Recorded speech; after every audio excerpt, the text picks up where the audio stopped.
I cannot tell you how many times I've been asked this question. Should the domain name, the primary domain for my primary website, right, that really represents my business, right? Should it be the business name or should it be my name, my personal name, right? Hey, we are a personal brand strategy firm, right? So the answer is always going to be your personal name, right? Wrong. Okay. So it's a little more complicated than that. And so today, we always say, like, if you're asked the same question, more than 3 times, like, that is a sign that you need to create a piece of content that can go out and pre-answer that question for all these people so they can get to it on demand. So here we are answering that question. Should my primary domain be my business name or my personal name, jeremyweber.com? Okay.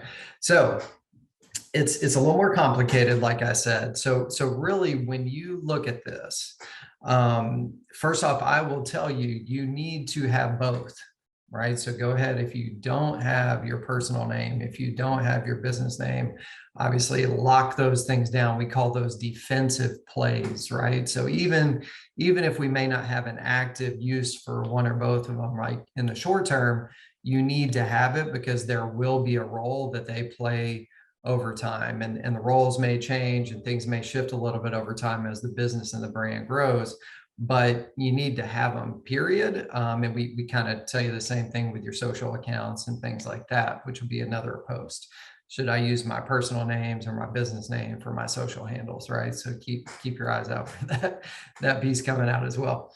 So when we think about whether we should use personal name or business name for the primary domain, it really boils down to a couple key things, right? The first key thing is going to be, what are you selling right now? Okay. And I say it's a little more complicated because, at the end of the day, businesses evolve, brands evolve, right? And so things are going to change, but at the same time, if at all possible, we do not want to have to manage 2 separate websites. Okay. It's hard enough to create one killer website that really converts at a high level and looks great, right? And you're driving a bunch of traffic to it, right? So if we introduce a second website that we're now having to kind of like manage and build out, so not only the upfront costs, but just continuing to manage 2 websites, right? That's more work, right? It's complicating things when we don't really have to. Okay. So ideally, especially in the early stages of your business and your brand, like now I get you, like Richard Branson, you're some, big person, you're going to have, one or more corporate sites. You're going to have your own standalone that talks about you and all your business ventures and your philanthropic stuff, et cetera, right? But that's not really who we're talking about here. We're not talking about massive, huge brands and businesses, right? We're talking about people using personal branding to drive growth of an early mid-stage company, right? 6-figure, 7-figure, maybe even 8-figure business, right? Like, what do we do there? And so it all comes down to, we want to ideally have one killer website that's just knocking it out of the park, right? And when we say knocking it out of the park, what's that mean? It can sell and act as like a 24/7 salesperson. This thing is articulating what you do for people, showcasing the next steps for them to take, and people are taking the next steps, opting in, buying things, etc. Right? It is converting. So it's really hard to do that. So we don't want to have to like try to do it twice. We want to do it once. So for this one website, personal name or business name. And so it comes down to, what are we selling? 2 key things you want to focus on. What are we selling right now? Okay.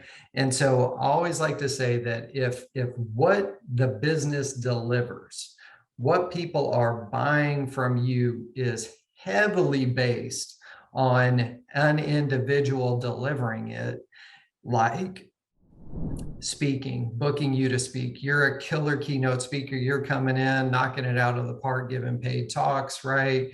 That is, you can't outsource that. You can't delegate that. That is, they are booking you to come in and talk. So that's have that delivering and fulfilling on that service is heavily based on you, the individual. Also, you wrote one or more books, right? So you are the author. You don't outsource that. That's you. So those types of sites, influencers are kind of the same thing, right? Where their platform, their presence is what people are kind of known for, paying for, and getting access to. So those types of monetization strategies or business models are heavily bound or based to the individual. So it makes a lot of sense to just let the domain, right? Kind of this high level address, on the web be bound to the individual because they kind of just go hand in hand, right? So I would say that, and this is not like always this or always that. Like that's something I probably should have said at the beginning, right? There's always edge cases and things we want to keep in mind, but generally speaking, if what you are selling is heavily dependent on you as an individual delivering it, you can't delegate it and scale it by bringing on team, training them, and them doing it, then naturally you're going to want that domain to be you and your name, because that's a key part of driving name recognition, brand awareness, et cetera, and everything's tightly aligned. But right, if what you are selling, you're part of it, you're the founder, you're a key person that's delivering services, coaching, consulting, training, whatever it may be, right? Financial advisor, like, et cetera, right? If the business and fulfilling on what people are buying is bigger than you, and you're trying kind of the long-term vision for this business is to say, hey, like, I'm going to use my personal brand to drive awareness, to drive traffic, to drive growth of this business, because that's this unique approach to differentiating our business from the competition in the market. But at the same time, I don't want to so tightly bind them together where it's hard for me to maybe remove myself if I want to sell this company down the road. Those are a couple key characteristics of a business and a business model or monetization strategy, where maybe the domain name and what we're leading with at a high level, the logo, the domain, the high level messaging, is a business name and kind of the business. And then within the context of the business, we have one or more key individuals, right, that are kind of the face, the personal face on the business, and do a variety of things, to drive awareness and growth of the business. Okay. So just keep in mind that the easiest way to kind of look at it, and know that it can change over time, right? But is, what are you selling right now? Is that heavily dependent on you, the individual delivering, and it can't really be outsourced over time, then probably just going to lead with your name. If what you're selling, the business you're building, is something that you can delegate, you can scale out over time, and you want to position it where you can gradually separate yourself more and more over time for the sale, then probably going to lead with a domain that's a business name. But one last little nuance I want to talk about is this idea of how you kind of do both. Okay. And I'm going to share my screen just to diagram this for you guys. So inside our curriculum, right, we talk a lot about kind of your, website, right? We have this great looking website, all this awesome stuff on it. We have back here our capture and convert, right? How we're capturing and converting leads into buying what we're wanting to buy. Then we have all these different ways we drive traffic, free, paid, get paid, et cetera, right? All this stuff, right? So one thing to keep in mind is that even if the domain on this is, the company, can't really read that, but that's COMP, company domain, right? We then say, well, like, as a defensive play, I got my personal brand name, right? Like, as my domain, jeremyweber.com, I've got it. So like, when do I use it? How do I use it? Am I just sitting on it? Like whatever, right?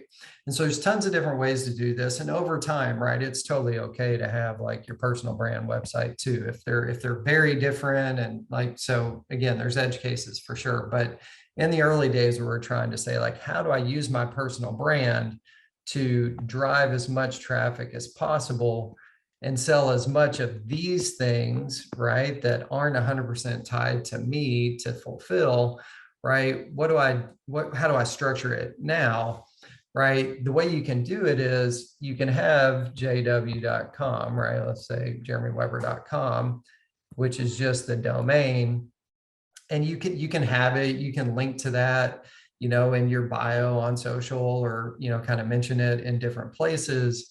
And that can basically redirect to, a subpage on your main site that's like corporatedomain.com/Jeremy Weber, right? And a redirect. So when people come in and they're like, oh, he's got his personal brand, like, let me go check out what Jeremy's all about, jeremyweber.com.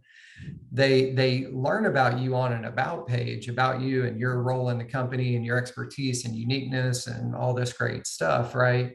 But the way they think about you is you are a key person within the context of a bigger business that's part of servicing and fulfilling them as a potential client, right?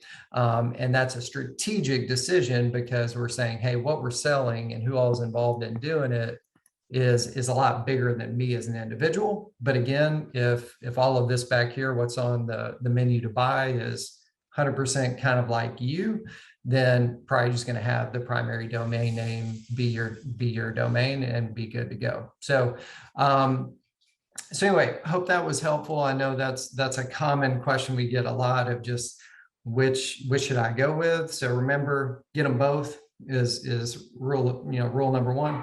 And then number two is to ultimately, based on what we're trying to sell, short term, and what's a long-term strategy, that'll drive what you use in the short term. Hope that's helpful.